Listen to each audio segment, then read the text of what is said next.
If there's something strange in your neighborhood, you know the rest. This is Sega Masters.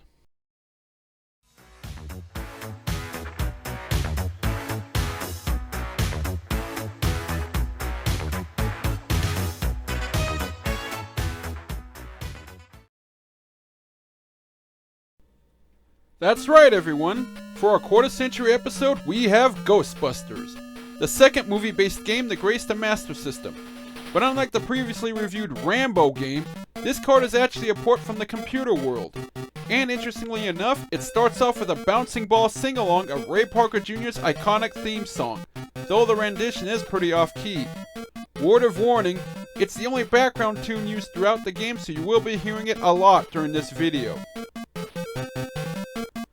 Any child of the 1980s remembers Ghostbusters, the classic comedy sci-fi film starring Bill Murray, Dan Aykroyd, Harold Ramis, Ernie Hudson, and Sigourney Weaver, which was released in the summer of 1984 and quickly became a blockbuster hit. Some may also remember how it somehow spawned two very different animated programs that aired simultaneously 2 years later. So it's no surprise that Activision took advantage of the film's success by crafting a sim action game for the Commodore 64 based on said movie.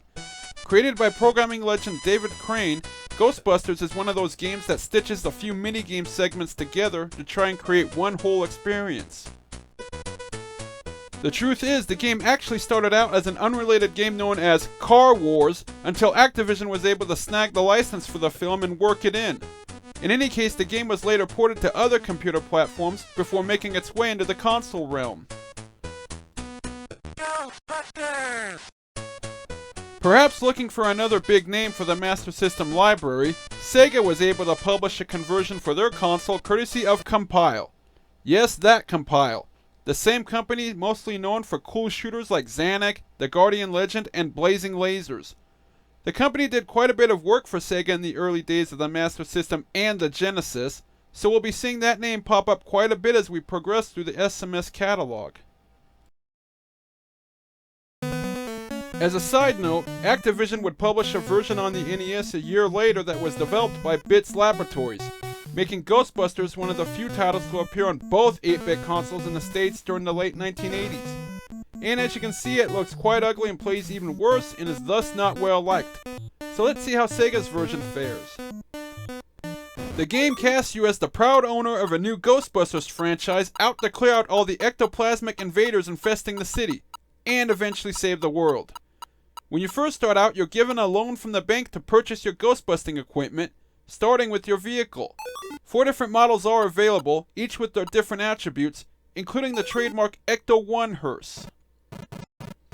Then it's off to the shop to procure your instruments of paranormal extermination. You've got a wide selection of gadgets to choose from, but you need to watch your remaining credit, and your vehicle can only carry a certain amount of gear, so you need to pick and choose your weapons wisely. Then again, while some of the equipment is essential, such as the ghost traps, others you don't really need to bother with. Once you're stocked up with your gear, you can begin your ghostbusting crusade in earnest. The map screen shows the layout of the city and indicates which building is being infested by ghosts. After you plot your route to the haunted site, you then participate in a short driving sequence where you navigate your wheels down the road while avoiding the other vehicles and open manholes in your path, since crashing into them will cost you some money and time. Upon arriving at the infected building, you see the ghosts flying about ready to be busted. Basically, you order your 2 Ghostbusters to set the capture trap in place before trying to maneuver the ghosts over it with their vertically shooting ion beams. Don't worry about crossing the streams here. When you've got the ghosts in position, you activate the trap to scoop them up and earn the reward for bagging them all. Beware, any ghosts you fail to snag in time could slime one of you guys, putting him out of action and leaving you unable to collect your whole bounty. Then you wait for the map screen to alert you of the next haunted building before bagging more ghosts for cash. Occasionally you need to swing by headquarters to empty your traps and revive any of your crew that got slimed. And that's how the game proceeds while the city's psychokinetic energy levels rises continuously as indicated on the map. The overall object is to have at least $10,000 in your pocket when the PKE meter reaches maximum, indicating something big is coming. One good thing about the game is the graphics, as everything is colorful and detailed, from your Ghostbusters in their brown uniforms to the cool translucent effect for the ghosts. While some of the spirits are a good resemblance of Slimer, it is hard to ignore how the other spooks look just like flying bananas. Everything is also smoothly animated with little to no slowdown or breakup. Unfortunately, the gameplay is another story. The ghost busting scenes are a little confusing at first until you get the controls down, which may take a little trial and error.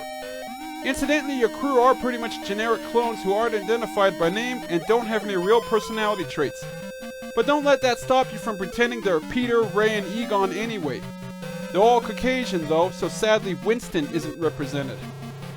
The driving sequences are also more frustrating than fun, as obstacles can appear out of nowhere, giving you no time to react before you crash. And having to go through them every time you travel to another location gets annoying quickly. Ghosts often hover above the roads and you can snag them for bonus cash if you purchase the ghost vacuum, but that's the only interesting part about these scenes. Sadly, that's pretty much the first part of the game. Map screen, driving sequence, busting ghosts, repeat, with very little else to break up the monotony. In fact, you'll soon be wondering why the game forces you to put so much time in running around trying to bank $10,000 in the first place. Having to worry about the business end of ghost busting may work in a computer game, but it sucks up the fun for a console gamer who just wants action. As the PKE meter goes into the red, the ectoplasmic activity intensifies, which kicks things up a notch. Unfortunately, the ghosts will then start combining into the Stay Puft Marshmallow Man, who will trample a building just for fun. For whatever reason, the city penalizes you some dough, like it's your fault, and there's very little you can do to stop them other than try and stall them with ghost bait. This can be extremely aggravating when you're about to reach your monetary goal, only to suffer this setback. Once the PKE meter maxes out, all the ghosts gather at the Zool building at the center of the map to prepare for the arrival of Gozer. If you have the $10,000, you can move on to the next phase, otherwise the game just ends right there with a rather sad text message about your failure to save the city. Yep, all that hard work only to have to start over from the beginning, because the programmers needed a financial requirement to justify all the tedious errands you've been running for the past 10 minutes. You do get a password to use the money you've accumulated for your next playthrough, though. Assuming you do have the 10K, you automatically head over to the Zool building for the next phase of the game, which involves you infiltrating the structure. Trouble is, the Stay Puft Marshmallow Man, who's significantly shorter now for whatever reason, is standing in your way, and you must maneuver 2 of your 3 Ghostbusters past your bouncing foe through the door to move on. However, only one touch dooms them, and if you lose 2 men, it's suddenly game over again. Should you successfully enter Spook Central, you're then challenged with 2 rather difficult sequences that were added to both the NES and Sega ports.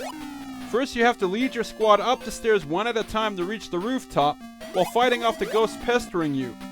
Those who were annoyed by how the NES port required button mashing in this scene can rest easy, as the Sega version is more straightforward. You have your laser rifle to ward them off, but only one touch will KO your men.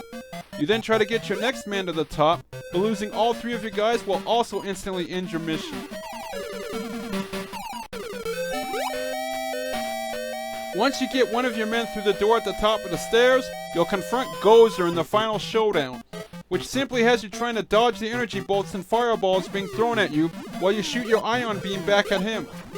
Just like the previous screen, one hit will kill you, and the next guy takes his turn, though Gozer's energy resets to full every time. If you're successful in vanquishing Gozer, you've saved the world and beaten the game! And you get a congratulation message, only one that's not as embarrassingly mistranslated as the NES version. Then you get to do it all over again. So overall, the Sega version of Ghostbusters is certainly miles better than the NES port, but it's still not a good game. The cart is just too bogged down by all the boring, repetitive errand running, and being forced to start the whole game over if you fail at any phase will scare off most gamers. At the same time, the game can be completed in under 20 minutes if you know what you're doing. After that, you're pretty much done, as there's nothing else to see. Sega and Compile would later produce an original Ghostbusters cartridge for the Genesis that's pretty much what a Ghostbusters video game should be. This Master System card is another computer title that doesn't work as a console game, and you won't be calling these guys anytime soon.